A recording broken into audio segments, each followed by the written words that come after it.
Luonnossa selviytyminen on olennainen osa sotilaan perustaitoja. Visa, sä oot valtakunnan ensimmäinen serekouluttajaksi valmistunut reserviläinen. Mitä on sere ja mitä tässä harjoituksessa harjoitellaan? Serehän on tämmöinen konsepti eli koulutuskokonaisuus, jota koulutetaan semmoisille sotilaille, jotka on vaarassa joutua eristyksiin sitä omasta joukostaan. Ja harjoituksessa harjoitellaan B-tason sereä, joka on tarkoitettu jo semmoisille henkilöille tällä MPK-puolella, jotka sitten voi toimia kurssin johtajina alimmilla tasoilla. Sitten katsotaan jalkatilanne. On pikkusen osteet, jalat. Ei se mitään haittaa. Serehän on akronyymi jostakin. Mitä se S tarkoittaa? Se S-kirja on siinä ensimmäisenä tarkoittaa survivalia, eli suomeksi ja härmäksi selviytymistä, selviytymistaitoja. On 3 minuuttia aikaa tässäkin on. Tourunen kiehuu! Mitä se ensimmäinen E tarkoittaa seressä? Evasion, eli vihollisen tai muun väistämistekniikoita, että mitä yritetään käyttää, ettei jää kiinni. Jos siellä on kokenut taka-ajajan, niin se toteaa, että hullu menee tähän kapeikkoon, että siinä on kyse harhautuksesta, sen jälkeen tehdään peliliikettä. Mitäs R-kirjain seressä tarkoittaa? R on sitten resistance, eli vastustaminen, ja vastustamiseen kuuluu sekä kuulustelun vastustaminen että myöskin sitten erilaisia pakenemisasioita, miten sitä tilanteesta voitaisiin päästä pois. Eli semmonen otus, joka puhuu saksanpaimenkoiraa, on tuolla kyytissä. Näette sen kohta.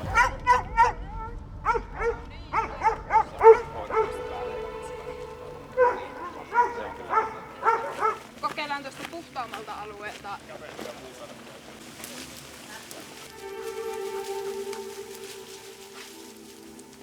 Mitäs se viimeinen E meinaa?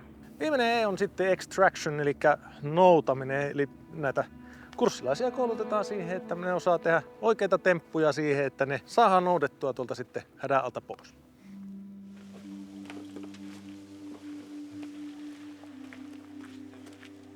Hei alkuun, mikä mies, mikä siivousala? Mies on siivousalueena. Nyt tämän viikon niin ollaan Sere B-kurssilla. Teillä on toi soveltava vaihe alkamassa, niin millä mielellä soveltavaan vaiheeseen?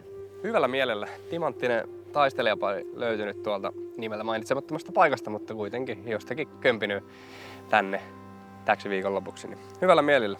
Keli on kuin morsia ja kauhea nälkä, niin on hyvä lähteä siihen.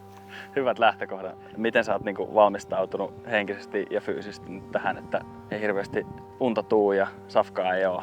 Eipä se, kun tekee vaan. Ei liikaa mieti. Meillä on se seuraava asia mielessä. Hyvät huollot ja muistaa juoda vettä. Ei se raketti tiedä. Yhdelle henkilölle teidän muistiinpanot seuraavalle matkapuhelimen, jonka jälkeen se teipataan ja saatte sen takaisin. Kurssin soveltava vaihe on nyt alkamassa. Mitä osallistujia odottaa tässä soveltavassa vaiheessa? Soveltavassa vaiheessa tosiaan, niin kuin nimi sanoikin, niin sovelletaan sitä aikaisemmin opittua hommaa ja tässä laitetaan vähän painetta kehiin. Ei pystykään enää toimimaan ihan keskenään, vaan tulee koirapartiota, tulee ihmispartiota perään ja yritetään ottaa vähän kiinnikin tuolla noita metsässä kulkijoita. Noin, kuulostaa hauskalta. Sitä se on.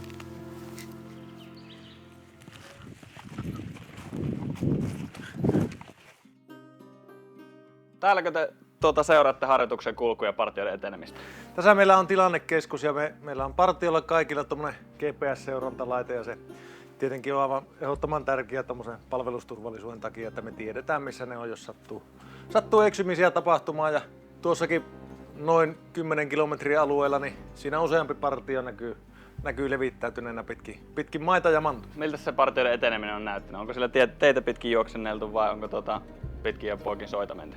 Pääosin oikein hyvin, että niin kuin aina harjoituksissa, niin siellä on parempia suorituksia ja ei niin hyviä suorituksia. Ja totta kaihan me kouluttajina ollaan vastuussa myös siitä, että niitä heikompia suorituksia käydään sitten korjailemassa sieltä ja ohjataan parempaan suuntaan. Mutta on ollut oikein hyvää ja no, on ollut sitten sitä semmoista, mitä on pitänyt korjatakin.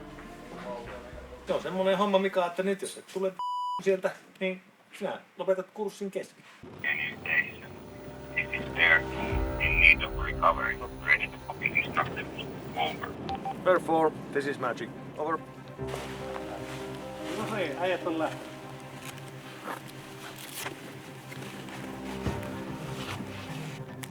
Eihän tuossa nyt olekaan oikeastaan tilaa teille kaikille.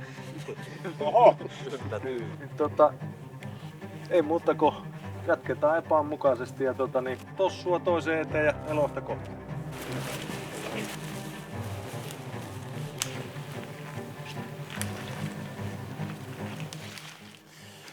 Tässä harjoituksessa on reserviläisistä muodostettu aktiivinen vastaosasto ja koirakkoja, keitä ylipäätään nähdä tätä yhteistyötä niin kuin reserviläisten kesken, ja se treenaa hirmu hyvin varmasti molempia osapuolia.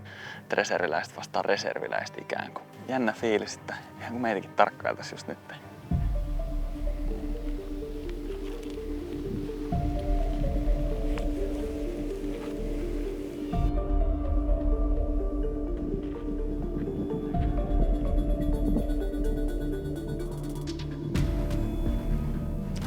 Nyt.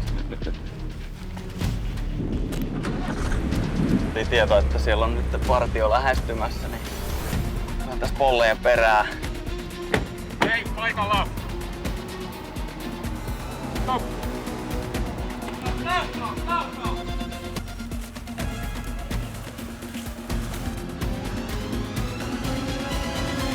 Partiottanut sotilaspoliiseihin ja koirakot otettiin paikalle. Nyt lähtee yhyttää niitä tonne metikkään. Hän on Hopi. Koira on ihmisen paras ystävä, mutta näissä tapauksissa ehkä se pahin vihollinen. Harjoituksessa, jos partio meinaa jäädä kiinni tai niistä tulee haisua tai jonkinlainen havainto, niin sitten paikalle kutsutaan koirapartio, joka lähtee sitten ottaa jälkeen heistä ja lähtee heidän perään. Tämä partio tuhosi meidät, niin semmonen vähän tämä.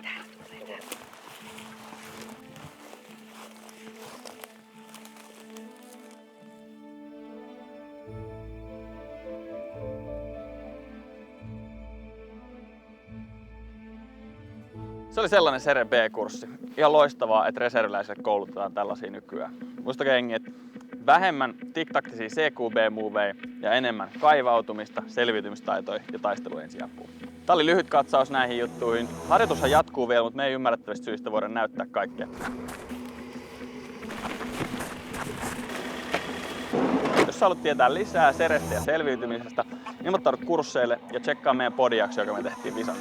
Miten tärkeänä sä näet nämä taidot reserviläisille nimenomaan? Kyseenalaistettiin aika voimakkaasti, että ihmiset tulis viikoksi keskellä kesälomaa kautta MPK-kurssille. Rajattomalla itseluottamuksella sanoin, kun sillä lukee, että Visa vettää CRP-kurssin kesällä, niin se tulee täyteen. Mikä siellä on tärkeämpää, varusteet vai se, mitä henkilöllä tapahtuu korvien välissä? Se päätös ja se halu selviytyä, niin se on ihan kaiken A ja O.